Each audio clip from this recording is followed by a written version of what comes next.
नमस्कार। आज हम यूपी में हैं। यूपी का एक गांव है खंजरपुर, और पूरे यूपी में एक नेता ऐसे हुए, चौधरी चरण सिंह जी, जिनके बारे में पूरा यूपी, पूरा देश उनका जो लोहा मानता है। और ये सब मानते हैं कि चौधरी साहब ने किसानों के लिए बहुत कुछ किया। उनकी जो विचारधारा थी वो किसानों के हित में, लोगों के हित में, मजदूरों के हित में रही। तो आज हम जानते हैं वो किताबों से इतर होकर उनकी असली कहानी, असली किस्से की क्या रुतबा था चौधरी साहब का और क्या सोच थी चौधरी साहब की। नमस्कार अंकल जी। नमस्कार। क्या नाम है अंकल अपना? जय कुमार। तो अंकल जी, चौधरी साहब के बारे में जब पहला ख्याल आता है, जब उनका नाम सुनते हैं हम, तो आपका क्या ख्याल आता है चौधरी साहब को याद करके? चौधरी साहब कैसा तो आज नेता ही नहीं होगा। किसानों के हक में देखा जाए, हाल तो देश के हक में, जो देश के हक में, किसानों के हक में इतना अच्छा नेता आज नहीं हो पाएगा। हो सका आगे ना भी हो। उन्होंने सदा अपना जीवन, राजनीतिक जीवन जितना भी बिताया, सारा राजनीति इस तरह किसानों से संबंधित था। किसानों के लिए जो उन्होंने कर दिया किसी पर नहीं होगा। वो जमाना था इंदिरा गांधी जी का। इंदिरा गांधी जी के टाइम में विधायकों में, सांसदों में टूट हुआ करती थी, खरीद लिया करती थी। तो जब इनके कांग्रेस के थोड़े विधायक सांसद रह जाते थे तो चौधरी साहब के खरीद लेते। सीधी सीधी भाषा, खरीदना विभिन्न कुछ है कह दो। ऐसा भी हुआ है, एकले सांसद चौधरी चरण सिंह रह गए संसद में, एकले बोले किसानों के हित में, केवल एकले। लेकिन उस टाइम ये थी, विपक्ष की बात सुनता था। जो पार्टी में पार्टी सरकार में हुआ करती थी, केंद्र में हुआ करती थी, उस टाइम तो होती इंदिरा गांधी थी।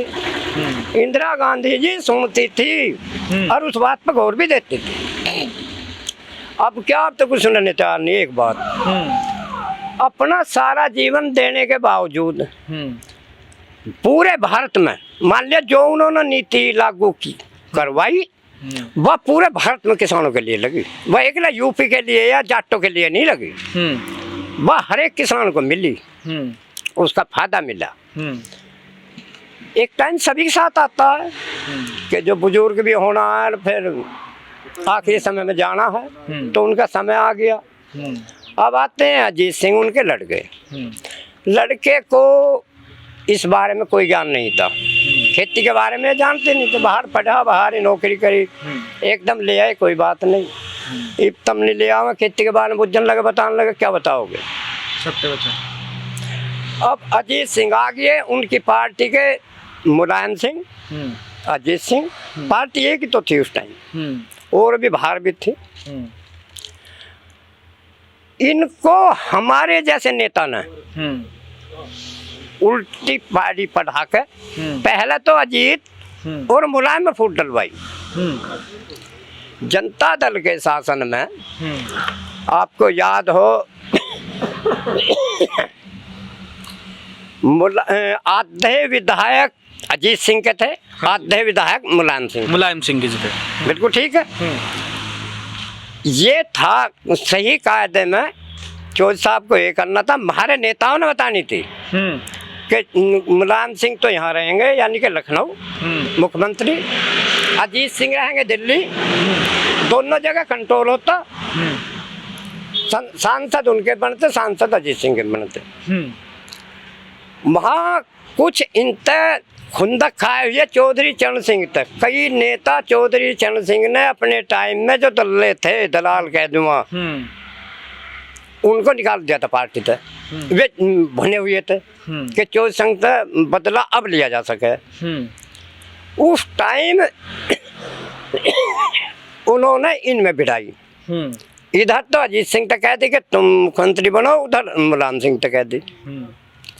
फिर जोर ये लगाया गया कि अजीत सिंह हारना चाहिए, एक पॉइंट। वहाँ उसमें हारे, वोट गिरी जैसे विधायकों की, तो अजीत सिंह हारे, मुख्यमंत्री मुलायम सिंह में, कोई बात नहीं।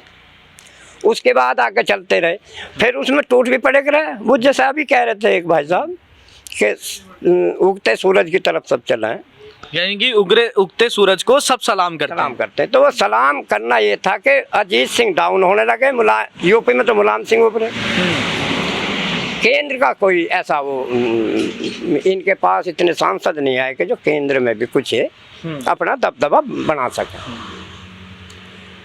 उसके बावजूद हमारा कांग्रेस है, किसान बिरादरी का कांग्रेस तक कभी सम्मति नहीं रहा, वोट ही नहीं दी। क्योंकि जब उनने किया हमारे लिए तो आंदोलन के द्वारा या किसी दबाव के द्वारा किया, तो न तो हमने कांग्रेस के साथ लगे। अब कांग्रेस के साथ नहीं लगे तो लगे किसके? इनको हमारे जैसे छोट भैया नेता ने सलाह दे दी कि बीजेपी में चले जाओ। अजीत सिंह बीजेपी में चले गए। जो हम कह रहे हैं, सब कह रहे हैं, जो उनको वोट देने वाले हैं, जो छोटे नेता हैं, उन्होंने कही तो बीजेपी में चले गए। बीजेपी में जाते ही जो मुसलमान वोट उनके साथ था वो सब सारे वोटर थोड़े भी अखराए के साथ, किसी पार्टी बीजेपी के साथ नहीं है आज, जबकि पूरे भारत में राज कर रही है। मुसलमान के जितने इबेक जाट क्या करते, जबकि अजीत सिंह उद्योग मंत्री बने थे जनता दल शासन में। 9 मिल एकदम ऐसे पहले उद्योग मंत्री बने जो शुगर मिल 9 उन्होंने दिए, ये रिकॉर्ड में है, आंकड़े बताते हैं। उससे पहले गन्ने की यह स्थिति थी कि गन्ने की क्रिया खराब थी। जो वहाँ 14 रुपए हुआ करता था मिल में, यहाँ 2 रुपए कुंटल लेते थे कोल्लू वाले। 9 मिल लगना बहुत मायने रखता है। 9 मिल लगते गन्ने की सुधार हुआ, फायदा किसको हुआ? सभी किसानों को, एक लिए जाट को बिरादरी को नहीं, सभी किसानों को। अदर बिरादरी तो खिलाफत करनी है क्या जितने क्या किया। उसके बावजूद एक ही सीजन, केवल एक सीजन खाद्य मंत्री बने थे। खाद्य मंत्री बनने के बाद इन्होंने 15 ग्राम पर कुंटल चीनी दिलवाई थी कोटे के रेट पे। जब कोटे के रेट में उसमें तो बहुत अंतर था। तो बाजी बाजी का 2-2, 3-3 बोरी चीनी आई थी, उन्होंने बेच की थी। तो उसका फायदा किन्ने मिला? किसान। एक जाट में थोड़े मिला, सारे किसानों को मिला। अब गड़बड़ आती है यहाँ स्थिति, उधर मुसलमान हट गया, उधर जाट थोड़े रह गए। इनके विधायक सांसदाने कम हो गए, हो जाते भाई, उधर मुसलमान हट गए, उधर जाट रह गए। जाट तो हो के रहा एकला था। कोई भी बिरादरी एकली कभी भी सरकार नहीं बना सकती। अब रहने लगे एकले सांसद, विधानसभा के लिए 1-2 विधायक, उनकी पूर्ण में गवर्नमेंट आई तो उनके लिए उनकी जरूरत नहीं, विधायक फिर जो कहीं। जैसे कि पिछली बार अखिलेश यादव के शासन में 2 विधायक थे हमारे, एक तो हमारे मोदीनगर के पंडित सुदेश शर्मा थे। तो लोगों में एक धारणा बन गई कि भैया तो पार्टी भाई खत्म ही हो जाएगी। और जब पार्टी खत्म हो जाएगी, हमारी भी धारणा बन जाएगी, तो फिर तो पार्टी खत्म हो ही जानी है।